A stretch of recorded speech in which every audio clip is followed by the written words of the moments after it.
Hey everyone, welcome back. Larry here again. If you're watching my channel for the very first time because you typed in the search word Steam Condenser Lid by Spike Brewing and you found me for the very first time, please consider subscribing. I do a lot of home brewing and cooking and other DIY type of content. So if that's your sort of thing, smash that subscribe button. All right, thank you very much.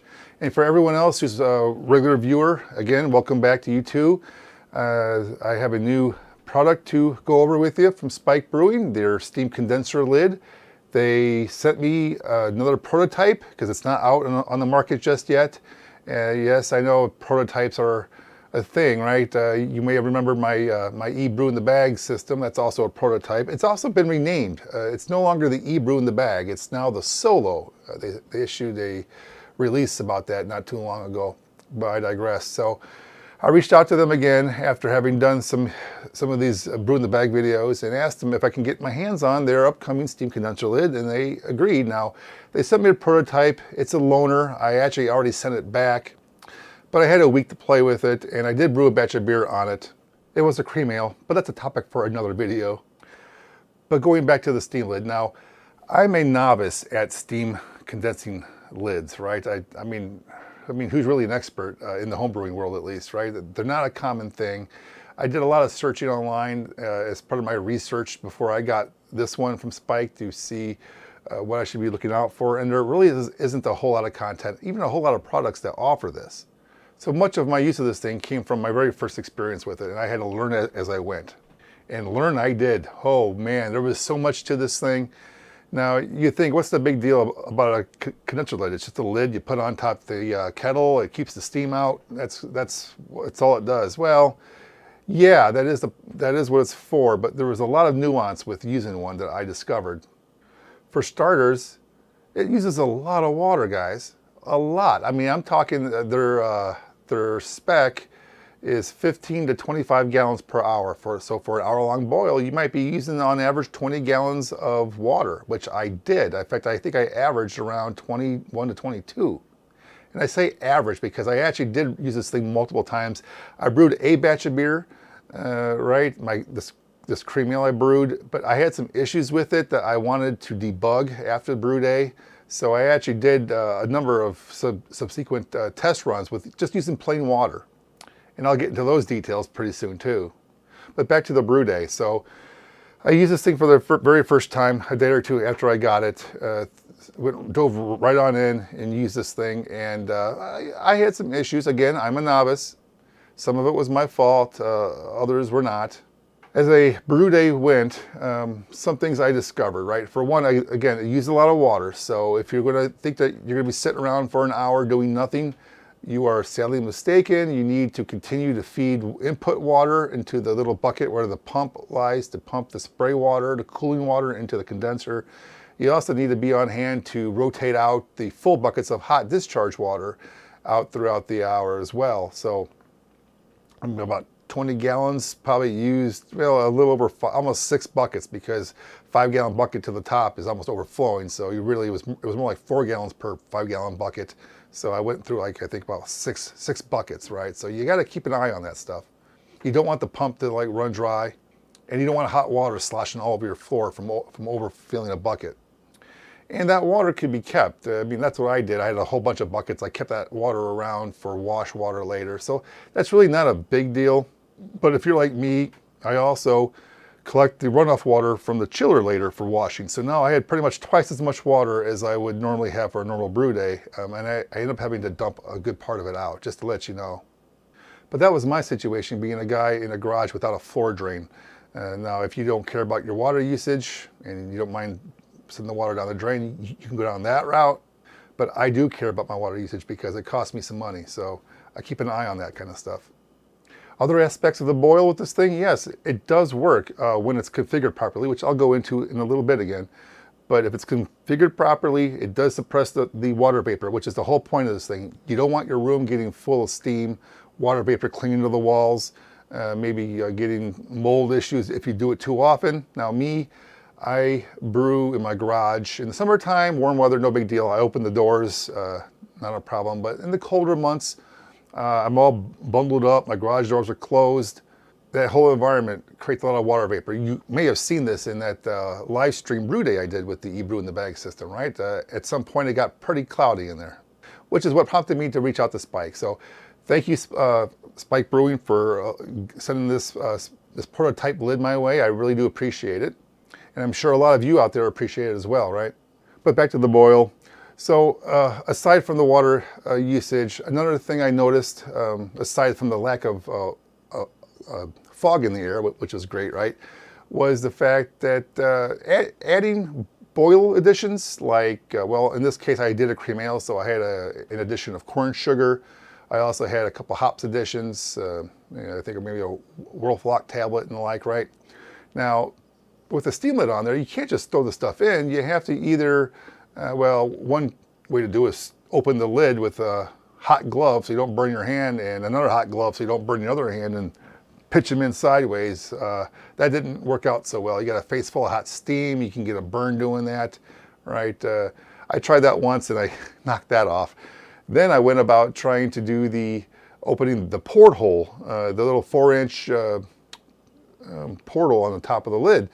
Now that was interesting, trying to get the tri-clamp or the triclover clamp off with these really thick, heavy gloves on, because without the gloves, you're gonna burn your hand. That lid is super hot. So trying to undo the clamps, get the clamp off with these bulky gloves, to pull off the cap to go reach and grab your hops and your corn sugar and other things, and you try to put it in there and the steam's coming out your face, so you really can't kind of get a look on it. So, and then put everything back together. You got to put the cap back on, and you get these big heavy gloves, and you're trying to put the tri-clamp back on. Not as convenient as you might think it might be. It was actually, it was kind of frustrating, but no water vapor, so that's good. One of the really nice features about it was the extra port it had to support a CAP ball, which they sent me as well, and that worked actually really well. Once you dump the tube out of the kettle, you put the lid back on, after you fill it up with some cleaning solution, and you put the the CAP ball into that portal, you clamp it down, you attach your recirculation hose up there, and you can recirculate and spray down that entire inside of that kettle. And as big as these 20-gallon kettles are, that was very welcome. Now on to some of the issues I had. When I first used this thing, I made a novice mistake, because again, I am a novice steam hat user. I didn't cut my discharge hose short enough to not get submerged in the bucket of discharge water. So what I mean by this is that I put the hose down into the bottom of the bucket, turned everything on and started running. Everything worked great for a while, and then eventually the water level of the discharge water rose and submerged the end of the hose, and then I started getting a lot of steam coming out the sides of the vent, or sorry, the sides of the lid. And that was an oops moment, right? I didn't even realize that, because the way steam lids work and steam condensers work is that you have a partial vacuum in the piping. So when the steam comes up and the water is coming down through the little sprayer, that condensation that takes place from the steam cooling it down to water again creates a partial vacuum, which pulls more steam through. If I block the bottom discharge tube, I kind of like choke the flow basically, and I end up having steam leaking out everywhere. So that was my boo-boo. And at the end of the brew day, when everything was all done and chilled, I took the steam lid off to realize that I actually had more wort in the kettle than I started.